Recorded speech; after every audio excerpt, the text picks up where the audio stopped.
जे वय खेळायचं बागडायचं होतं, जे वय आजीकडून गोष्टी ऐकायचं होतं, जे वय मामाच्या गावावरून आल्यावर तिथली मजा सांगण्याचं होतं, त्याच वयात एका कोवळ्या लेकरानं विकृत मानसिकतेच्या वासनांध थेरड्याचे अत्याचार सहन केले.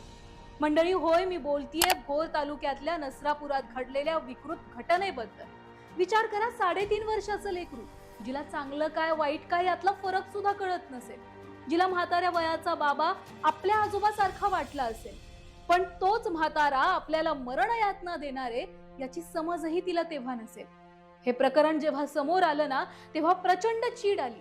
असं वाटलं त्या थेरड्याला भर रस्त्यात लटकावलं पाहिजे. पण नंतर लक्षात आलं की आपण तर न्याय व्यवस्थेवर अवलंबून आहोत. त्या न्याय व्यवस्थेवर अवलंबून आहोत ज्या न्याय व्यवस्थेनं या नसरापुरातल्या आरोपीला याआधी सुद्धा त्याच्यावर गुन्हे दाखल असून सुद्धा पुराव्यांअभावी त्याची सुटका केलेली होती. आणि आज त्याच थेरड्यानं पुन्हा एकदा न्याय व्यवस्थेच्या नाकावर टिचून एका कोवळ्या लेकराचा जीव घेतला. मंडळी, या नसरापुरातल्या प्रकरणाचा घटनाक्रम एकदा सविस्तर बघू. भोर तालुक्यातल्या नसरापुरात एक 3.5 वर्षाची चिमुरडी उन्हाळी सुट्टीसाठी आजीकडे आलेली होती. गावात ती जरी नवीन असली तरी शेजारच्या पाजारच्यांची ती तेवढीच लाडकी झालेली. शुक्रवारी नेहमीप्रमाणे दुपारच्या सुमारास हे लेकरू तिच्या छोट्या मैत्रिणींसोबत घराबाहेर खेळत होतं. आता लेकरू रोजच घराच्या बाहेर खेळतं म्हणून तिच्या आजीनं पण बाहेर जाऊन जास्त लक्ष दिलं नाही. पण याचाच फायदा विकृत माणसानं घेतला.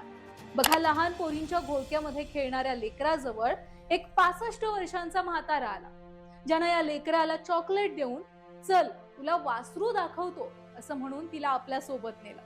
आता 3.5 वर्षांचं लेकरू घाणेरडी माणसं कशी ओळखणार ना. त्या चिमुरडीला तो म्हातारा आपल्या आज्यासारखा वाटला आणि ती सुद्धा बिचारी त्या म्हाताऱ्यासोबत वासरू बघायला गेली. पण वासरू बघायला गेलेलं हे लेकरू परत कधीच माघारी आलं नाही. जेव्हा आपलं लेकरू घराबाहेर नाही असं आजीला समजलं तेव्हा तिनं गाव डोक्यावर घेतलं, शोधाशोध करायला सुरुवात केली, पण लेकरू काही मिळेना. गावकऱ्यांनी शेवटी लेकराच्या घराजवळचं CCTV चेक केलं आणि त्यामध्ये जे दिसलं त्यानं गावकऱ्यांना सुद्धा धक्का बसला. एका म्हाताऱ्यासोबत ती चिमुकली गोठ्यामध्ये गेली पण पुन्हा परतली नाही. जेव्हा त्या म्हाताऱ्याला गावकऱ्यांनी पकडून चोपलं तेव्हा त्यानं त्याच्या घाणेरड्या कृत्याबद्दल सांगितलं. सगळ्यात वेदनादायक बाब तर ही होती की गावकरी जेव्हा गोठ्यामध्ये गेले तेव्हा शेणाच्या ढिगाऱ्याखाली निपचित पडलेला, तोंडामध्ये सॉक्स कोंबलेला आणि रक्तानं माखलेला त्या चिमुरडीचा मृतदेह गावकऱ्यांना दिसला.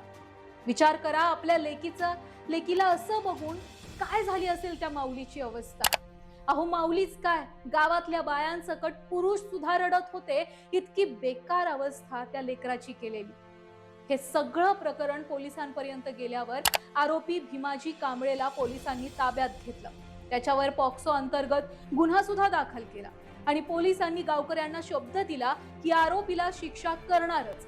पण लक्षात घ्या, ज्या न्याय व्यवस्थेनं याच आरोपीला याआधी सोडलंय त्या न्याय व्यवस्थेवर सामान्य जनता विश्वास का ठेवेल?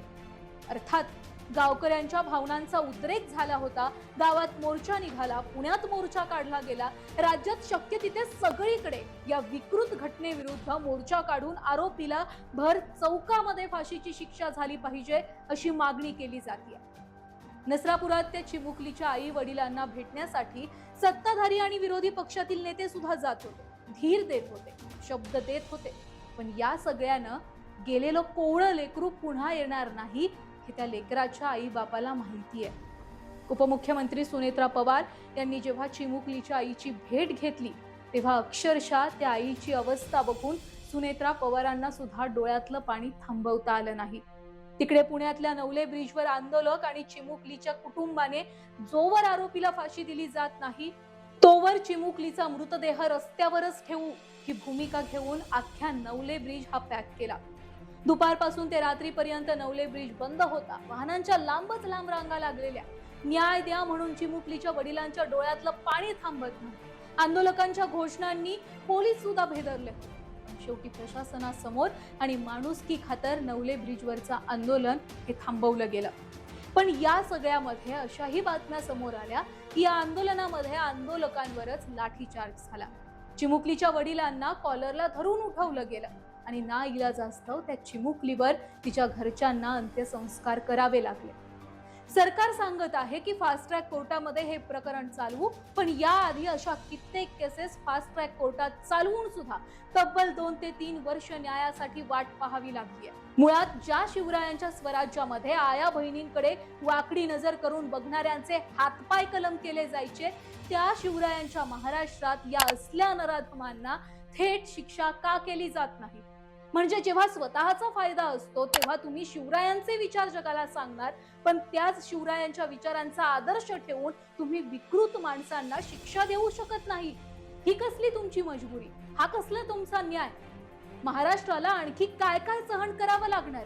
अजून कधीपर्यंत इथल्या लेकी बाळींवर अत्याचार होत राहणार आहेत आणि सरकार फक्त आश्वासनं देत राहणार? काल कोपर्डीची लेख होती, त्याआधी श्रद्धा वालवलकर होती, नंतर मालेगावची चिमुरडी, त्यानंतर फलटण मधील तरुणी आणि आता नसरापुरातली ही चिमुरडी. मंडळी, जागा, आरोपी आणि लेकी बदलत चाललात, पण अत्याचार, बलात्कार आणि न दिली जाणारी शिक्षा हे जसंच्या तसं आहे. न्याय व्यवस्थेच्या डोळ्यावर भलेही पट्टी असेल, पण सरकारच्या डोळ्यावर कशाची झापडा आहे? का नराधमांना लगेच शिक्षा दिली जात नाहीये? खरं तर हे असले नराधाम सरकारच्या आणि न्याय व्यवस्थेच्या ढिल्या कारभारामुळेच आणखी बेभान होत चाललेत. यांना आता कुणाचीच भीती राहिलेली नाही. सरकार कधीपर्यंत शांततेच्या भूमिकेत राहणार आहे? आज नसरापुरातली लेख होती, उद्या आणखी दुसरी कुणीतरी असेल. सरकारनं एक लक्षात घ्यावं, जोवर इथला महाराष्ट्राचा माणूस शांत आहे तोवर ठीक, नाहीतर शिवरायांच्या मावळ्याप्रमाणेच नराधमांवर तलवारीनं प्रहार करण्याची ताकद आणि रग अजून महाराष्ट्राच्या लेकींमध्ये आहे.